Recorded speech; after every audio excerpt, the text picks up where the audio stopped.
ایک ایک کر کے ان کو پھانسی دو. جب پھانسی کا وقت آیا نا تو جو سب سے پیچھے صوفی تھے وہ دوڑ کے آگے آئے, کہنے لگے بادشاہ پہلی باری میری لگا پہلی. اب بادشاہ نے کہا ٹھیک ہے اسے لٹکا دو. وہ قریب آئے تو دوسرے دوڑ آئے, کہنے لگے نہیں نہیں پہلی باری میں نے زیادہ کافر قتل کیے, میرا بڑا جرم ہے, مجھے پہلے سزا دو. ان کو پھانسی دینے لگے تو تیسرے آ گئے, کہنے لگے نہیں یہ تو میرا قتل کرتا تھا, رستے میں بتایا کرتا تھا, ڈھونڈ کے میں بتلاتا تھا کہ یہاں زیادہ تعداد ہے, مجھے پہلے پھانسی دو. تیسرے کے ساتھ بات ہو رہی تھی تو چوتھا دوڑا آیا, کہنے لگا یہ رستے بتاتا تھا, یہ تبلیغ کرتا تھا, یہ سارا کچھ کرتا تھا, لیکن کہا یہ کہتے تھے چلو واپس چلتے ہیں. میں جانے نہیں دیتا تھا, میں کہتا تھا اور کافر مارنے اور علاقے فتح کرنے, میرا جرم بڑا ہے, مجھے پہلے پھانسی دو. بادشاہ کہنے لگا مجھے 35 سال ہو گئے حکومت کرتے, بڑی دنیا کو پھانسی دی ہے, لوگ تو ایک دوسرے کو دھکے دیتے ہیں کہ پہلے تو جا پہلے تو جا, اور تم کیسی قوم ہو کہ ایک دوسرے پہ قربان ہو رہے ہو. کہنے لگا تم ایک باپ کی اولاد ہو, جاگ رہے آپ لوگ. تاتاری بادشاہ کافر بادشاہ اسلام کی مخالفت کر دیں, ایک باپ کی اولاد ہو کا نہیں, ایک قبیلے کے رہنے والے ہو کا نہیں, ایک ملک کے رہنے والے ہو نہیں. اس نے کہا رشتہ کیا ہے, تمہارا رشتہ کیا ہے؟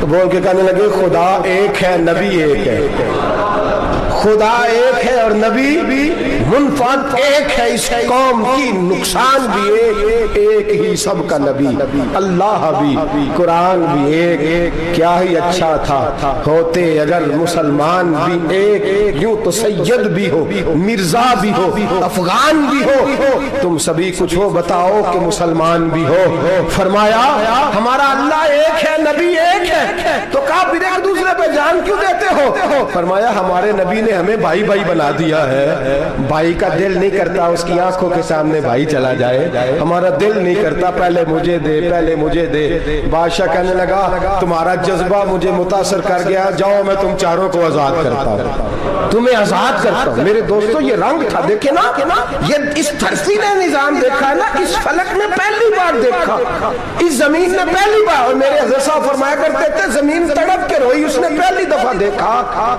احد کا میدان ہے, 3 صحابہ تپتی ہوئی زمین پہ زخموں سے چور چور پڑے ہیں.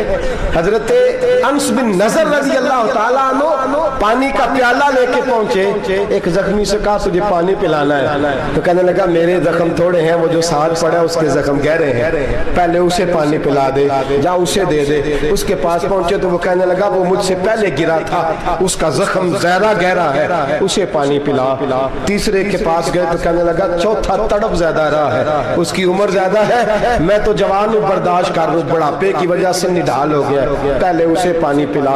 چوتھا کہنے لگا پانچویں کے پاس جا, پانچواں کہنے لگا چھٹے کے پاس جا.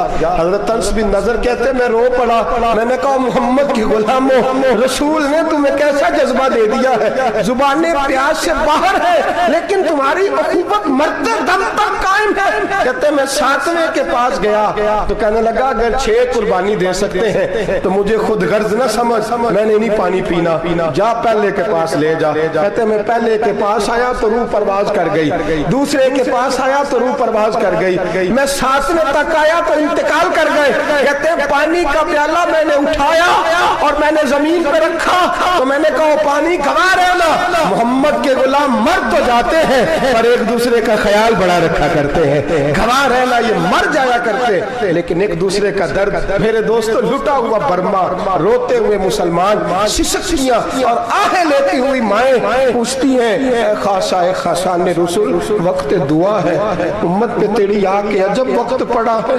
وہ دین جو بڑی شان سے نکلا تھا وطن سے, پردیس میں وہ دین آج غریب الغربا ہے. فریاد ہے اے کشتی امت کے نگہباں, بیڑا یہ تباہی کے قریب آن لگا ہے. اور کیا خوبصورت جملے کہے تھے کہ نبی پاک صلی اللہ علیہ وسلم نے, حضور نے فرمایا تھا میرا مومن ایک جان کی طرح ہوتا ہے, ایک جان کی طرح ہوتا ہے, ایک کو تکلیف ہو جسم کے ایک حصے کو, سارا حصہ پریشان ہوتا ہے. فرمایا یہ ایک مکان کی طرح ہے, ایک اینٹ دوسری اینٹ کو مضبوط کرتی ہے. فرمایا یہ مضبوط لوگ ہیں, یہ مضبوط لوگ. حضرت عمر فاروق کا زمانہ ہے, ایک آدمی نے سیری بھیج دی, ایک گھر میں بطور تحفہ، قحط کا زمانہ تھا، گوشت ملتا نہیں تھا، جانور، ایک آدمی نے سری بھیج دی ایک آدمی کے گھر میں. اس نے کیا کیا؟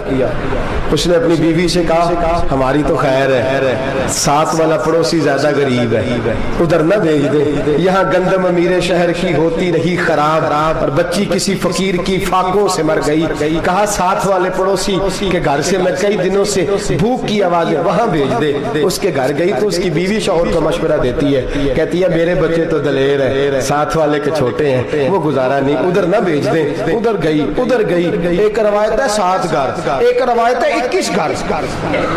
21 گھروں میں گھومتی ہوئی وہ شریف پھر پہلے کے گھر میں آ گئی، اور پہلا صحابی کہنے لگا صرف تو نے ہی محمد کا کلمہ نہیں پڑھا، باقی 20 نے بھی پڑھا ہوا ہے، صرف تو نے ہی رسول اللہ سے یہ درس نہیں لیا، باقیوں نے بھی لیا ہے، اور صرف تیرے اندر ہی جذبہ اظہار نہیں، تو ہی صرف مسلمانوں سے پیار نہیں کرتی، سارے ہی پیار کرتے ہیں. وہ شریف پھر آ گئی. اب کیا کرنا ہے؟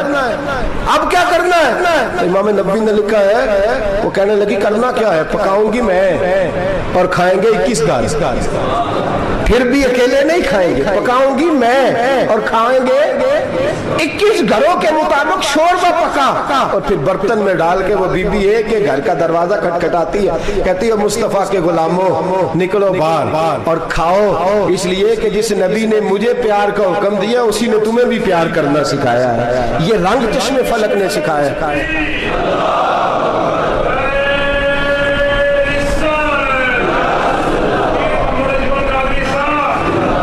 کی بڑی مہربانی. زندہ باد وہی ہے جس کو اللہ رسول زندہ باد فرمائے، بڑی مہربانی، اللہ جزا دے. عرض یہ کرنے جا رہا تھا کہ رسول کریم صلی اللہ علیہ وسلم نے پیغام دیا امت کو. فرمایا دیکھیں نا کتنے بڑے لفظ ہیں. یہ نہیں فرمایا دوزخ میں جائے گا، یہ نہیں فرمایا کہ اسے جہنم کی سزا ملے گی. میرے نبی نے فرمایا میں اسے مومن مانتا ہی نہیں، میں اسے مسلمان اپنا مانتا ہی نہیں. حضور کسے؟ فرمایا جو پیٹ بھر کے کھاتا ہے اور اس کا ہمسایہ بھوکا سو جاتا ہے. میں مومن ہی نہیں مانتا. سزا تو تب ملے گی نا کہ جب میں کسی سزا کا اعلان کروں. میں مانتا ہی نہیں، وہ میرا ہے ہی نہیں، خود پیٹ بھر کے کھا رہا ہے، ہمسایہ اس کا بھوکا، میں نہیں مانتا. انما المؤمنون اخوہ، مومن بھائی بھائی، میں مانتا ہی نہیں اسے. اور میرے حبیب پاک اتنے بڑے لفظ حدیث میں اور کہیں نہیں ملیں گے آپ کو، اتنے بڑے جملے کہیں نہیں ملیں گے. میرے نبی پاک نے فرمایا اللہ کہے گا قیامت کے دن، کون؟ اتنے بڑے لفظ حدیثوں میں ملتے نہیں جتنے یہ ہیں. حضور نے فرمایا رب فرمائے گا بندے سے کہ میں تیرے پڑوس میں بھوکا تھا، تو نے مجھے روٹی کیوں نہیں کھلائی؟ کون کہہ رہا ہے؟ اللہ کہہ رہا ہے میں بھوکا تھا تو نے روٹی نہیں دی، میں ننگا تھا تو نے کپڑا نہیں دیا، میں پیاسا تھا تو نے پانی نہیں پلایا، میں بیمار تھا تو تیمارداری. یا اللہ نہ تو کھاتا ہے، نہ پیتا ہے، نہ کپڑا پہنتا ہے، نہ تو بیمار ہوتا ہے. لا تأخذہ سنۃ ولا نوم، تجھے بیماری آتی نہیں، اونگ نیند نہیں آتی. میرے مالک تو میرے پڑوس میں تھا. تو حضور فرماتے ہیں رب فرمائے گا وہ جو بندہ تیرے پڑوس میں بھوکا تھا تو بندہ تو میرا ہی تھا نا، وہ جو بندہ تیرے پڑوس میں ننگا تھا تو بندہ تو میرا ہی تھا نا، وہ جو تیرے پڑوس میں پیاسا تڑپتا رہا تو وہ میرا ہی بندہ تھا.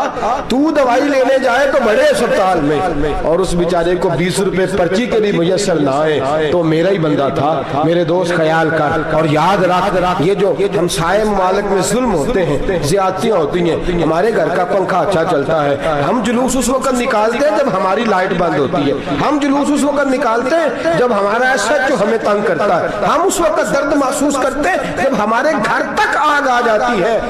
یہ جو باہر آگ جل رہی ہے یہ تیرے گھر بھی آ سکتی ہے، یہ جو باہر فساد ہو رہا ہے یہ تیرے دروازے تک آ سکتا ہے. میرے رسول پاک نے ایک جان، مسلمان کو ایک جان قرار دیا. مجھے بتائیے انگلی کو کٹ لگ جائے، مسلمان ایک جان ہے نا، انگلی کو لگ جائے کٹ،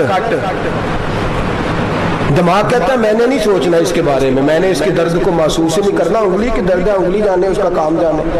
ایسے ہی ہوتا ہے نا.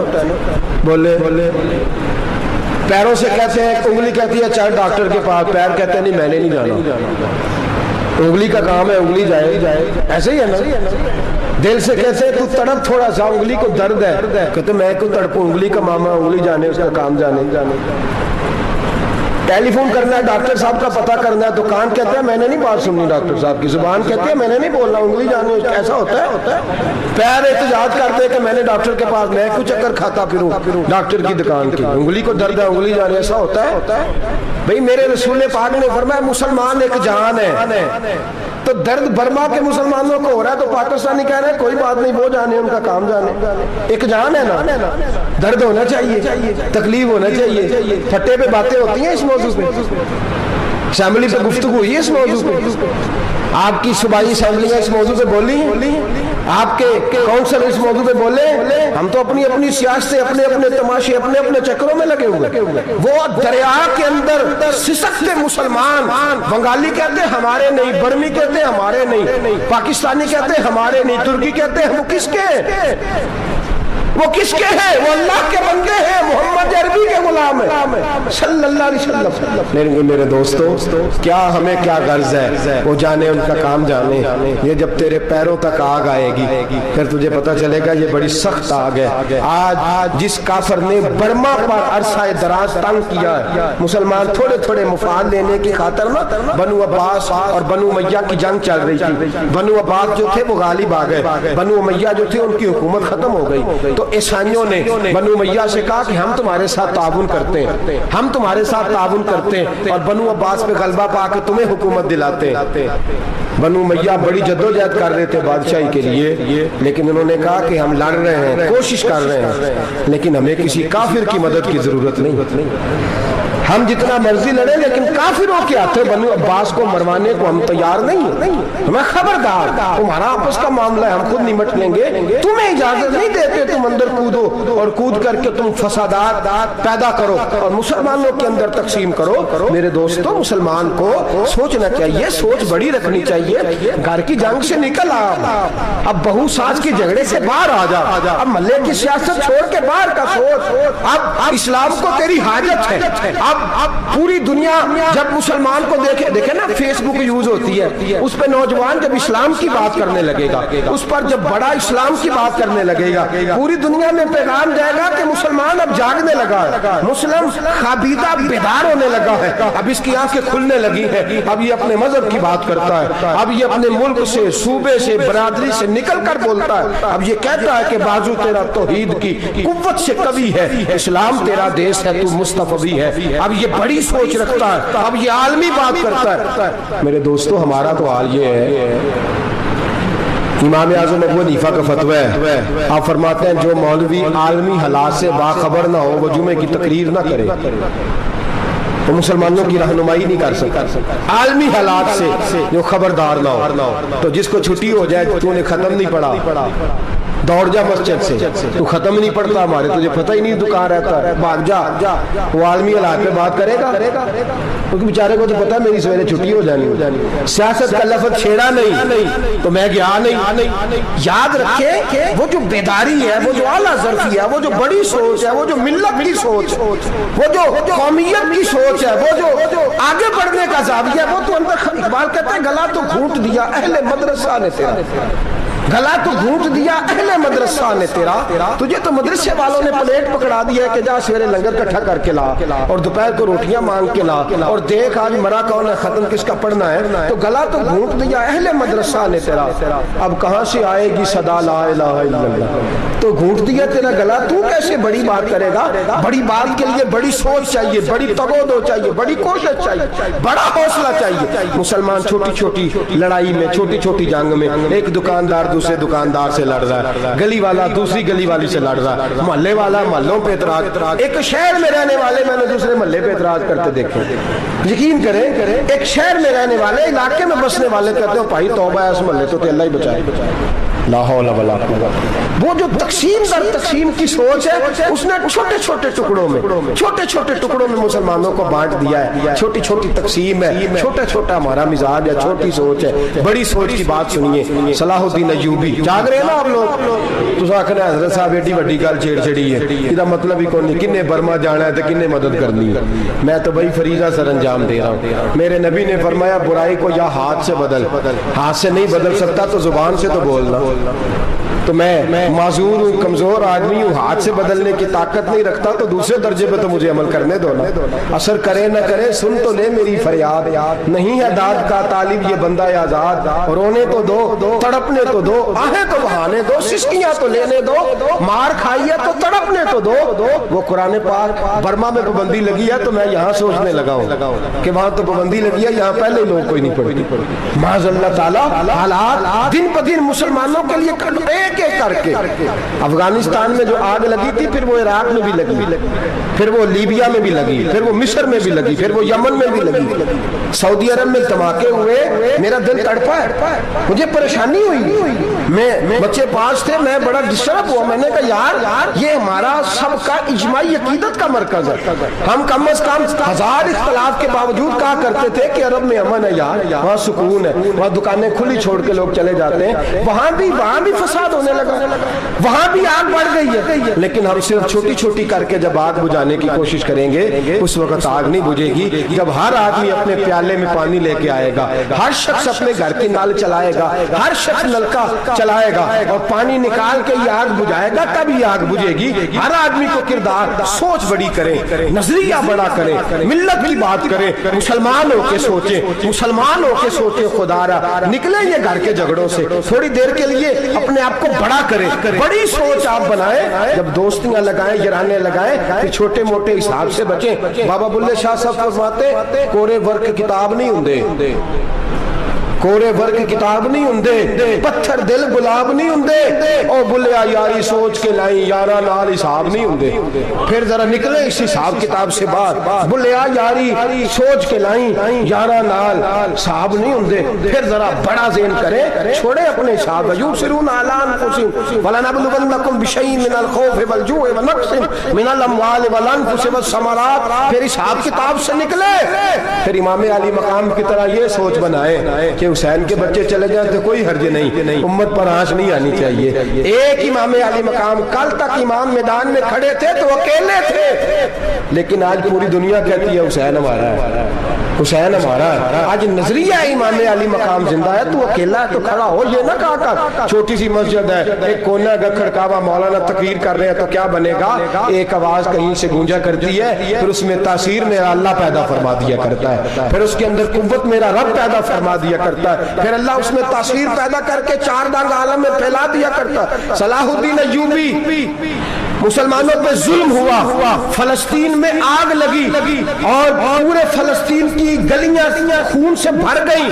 ایک دن کے اندر 70,000 مسلمان قتل ہوا. گھوڑوں سے سڑکوں پہ چلا نہیں جاتا تھا, گھوڑے پھسلتے تھے, اتنا خون تھا, اور کچی سڑکیں تھی, اتنا خون تھا. پہلے کچی زمین نے خون پیا, پھر خون اس سے باہر آیا, پھر بھی اتنا سخت 70,000 آدمی قتل ہوا. صلاح الدین ایوبی کون تھے؟ میرے غوث اعظم جیلانی کے مدرسے کے طالب علم تھے. جامعہ نظامیہ مدرسہ, یہ مدرسے ہیں جنہوں نے دین کے مجاہد پیدا کیے, مدارس ہیں جنہوں نے دین کے مجاہد پیدا کر کے پوری دنیا کے اندر پھیلائے ہیں. مدارس کے اندر دہشت گردی آئی, میں اختلاف نہیں کرتا, لیکن ابھی بھی مدرسے ہیں جن مدرسوں سے رسول اللہ کے دین کا سچا درس دیا جاتا ہے, امن پیار اور محبت کی فضا کو عام کیا جاتا ہے وہ مدارس, اور انشاءاللہ قیامت کی صبح تک وہ مدرسے قائم رہیں گے. صلاح الدین ایوبی مدرسے کے طالب علم ہے, مدرسے کا, لیکن مدرسہ اس کا تھا جو ساتھ درویش بھی تھا, جو ساتھ اللہ رسول کے احکامات محبت کے ساتھ پھیلانے والے. غوث اعظم جیلانی کا مدرسہ تھا, اس مدرسے کا پڑھنے والا طالب علم دیکھیں نا, علم دین شہید کون تھا؟ نعتیں پڑھنے والا تھا نا, ختم دلانے والا تھا. عامر چیمہ شہید کون تھا؟ نعتیں پڑھنے والا تھا نا.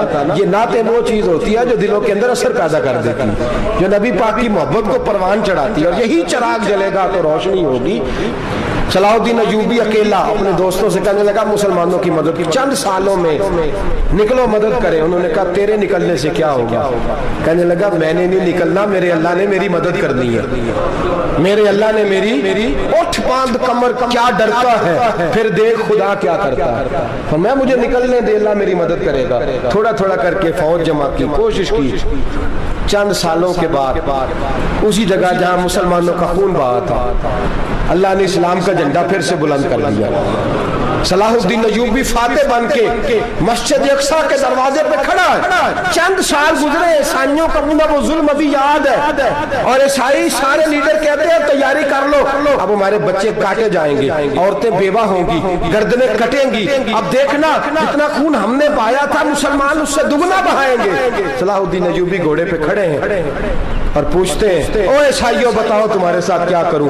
گردنیں جھک گئیں, جواب کوئی بھی نہیں. تم نے 70,000 مسلمان ایک دن میں مارا تھا, بولو تمہارے ساتھ کیا کروں. تم نے ایک دن میں مسلمان یوں کاٹے جیسے گاجر مولی کاٹی جاتی ہے, بولو کیا کروں. عیسائی کہنے لگے ہمیں اپنے ظلم یاد ہیں, تشدد یاد ہے, بربریت یاد ہے, تو بہتر جانتا ہے تو نے کیا کرنا ہے. صلاح الدین ایوبی گھوڑے پہ فاتح کھڑا ہے, آنکھوں میں آنسو آئے, تڑپ کے رویا, کہنے لگا میں تمہارے ساتھ وہی سلوک کروں گا جو میرے مصطفیٰ نے قریش مکہ کے ساتھ فرمایا تھا. لا تثریب علیک, جاؤ تم پر کوئی زیادتی, جاؤ تم آزاد ہو. اس نے کہا تو کر کیا رہا ہے؟ کہنے لگا میں کیا کروں, میں اس محمد کا ماننے والا ہوں جس نے معاف کرنا سکھایا ہے صلی اللہ علیہ وسلم. میرے پیروں میں زنجیر ہے رسول اللہ کی غلامی کی, جاؤ تم آزاد ہو. اس نے کہا تم آزاد ہو. لوگوں نے کلمہ پڑھنا شروع کر دیا, اشہد ان لا الہ الا اللہ واشہد ان محمدن عبدہ. سارے قبیلے کے کچھ نہ کچھ لوگ مسلمان, ایک قبیلہ رہ گیا مسلمان نہیں ہوتا. صلاح الدین ایوبی اپنے خیمے میں بیٹھے ہیں تو ایک بی بی آ گئی, اس قبیلے کا کوئی شخص مسلمان نہیں ہوتا. بی بی آئی, آگے کہنے لگی میرے 4 بیٹے جنگ میں کھو گئے, چھوٹے چھوٹے بچے جنگ میں کھو گئے, مل نہیں رہے. فوجیوں کو حکم دے مجھے میرے بچے تلاش کر کے دیں. صلاح الدین ایوبی نے جھٹ پٹ سر پہ امامہ باندھا, نیزہ پکڑا, سینے بند باندھا, اپنے جبے کو سمیٹا اور باہر. کہنے لگی تو کدھر جا رہا ہے؟ کہنے لگا میں خود تیرے بچے تلاش کر کے دوں گا. صلاح الدین چند سپاہی ساتھ ہیں, گلی گلی نکلے, گلی فجر کے نکلے, اثر ہو گئی, تھک گئے, 2 نمازیں صحرا میں پڑھی. جنگل کے اندر پہنچے تو ایک کونے میں 4 بچے ایک جگہ ڈرے اور سہمے ہوئے بیٹھے ملے. صلاح الدین ایوبی اٹھا کے لائے, ماں کو کہنے لگے تیرے بچے ہیں. نکلا اس لیے تھا کہ میرے نبی نے فرمایا بچے جدا ہو تو ماں کو درد بڑا ہوتا ہے, اور میرے رسول نے فرمایا تھا جب جنگ کرنے جاؤ تو کھیت برباد نہ کرنا, فصلیں تباہ نہ کرنا, بچوں کو ماں سے جدا نہ کرنا. فرمایا میں سوچ رہا تھا تیرے بچے کہیں میری وجہ سے جدا ہو گئے تو مصطفیٰ کو جواب کیا دینا. فرمایا تیرے بچے ڈھونڈ کے لایا ہوں. بچے ماں کے پاس آنے لگے تو ماں نے بڑے بیٹے کے منہ پہ تھپڑ مارا. کہتا ہے اماں کیا ہوا؟ کہنے لگے تو نے سنا نہیں کہ دشمن کے بچوں کی اتنی حفاظت کرتا ہے, میرے پاس نہ جا, اس کے قدموں میں بیٹھ جا. جس نبی کے غلام اتنے سچے ہیں وہ نبی کتنا سچا ہوگا, جس نبی کے نوکر اتنے کھڑے ہیں وہ نبی کتنا کھڑا ہوگا. جا کے کلمہ پڑھ لے. میرے دوست یہ اسلام ہے جس نے غیروں کا درد بھی اپنے سینے میں رکھا. اقبال کہتا ہے سارے زمانے کا درد ہمارے ہی سینے میں ہے.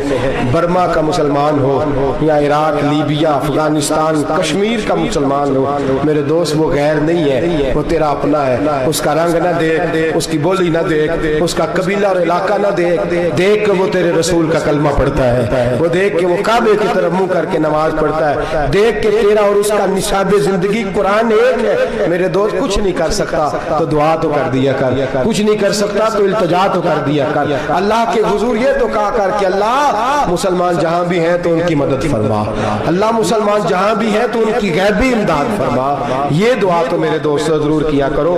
سوچ بڑی کریں, جب بھی آپ بولیں, جب بھی آپ لکھیں, جب بھی کسی سے بات کریں تو بحیثیت مسلمان کے بات کریں, بحیثیت ایک نبی پاک کے غلام کے بات کریں. اپنی زندگی اس انداز میں ترتیب دیں کہ پہلے آپ مسلمان ہیں, اس کے بعد آپ کچھ اور ہیں. پہلے اسلام کی بات کریں, بڑی بات کریں, بڑے حوصلے کی بات کریں, پھر اسلام کو قوت ملے گی, پھر بیداری امت کو نصیب ہوگی. اللہ کریم برما کے مسلمانوں کو اپنی رحمت کی ٹھنڈی چھاؤں نصیب فرمائے, ہمیشہ مدحت خیر الانام میں گزرے.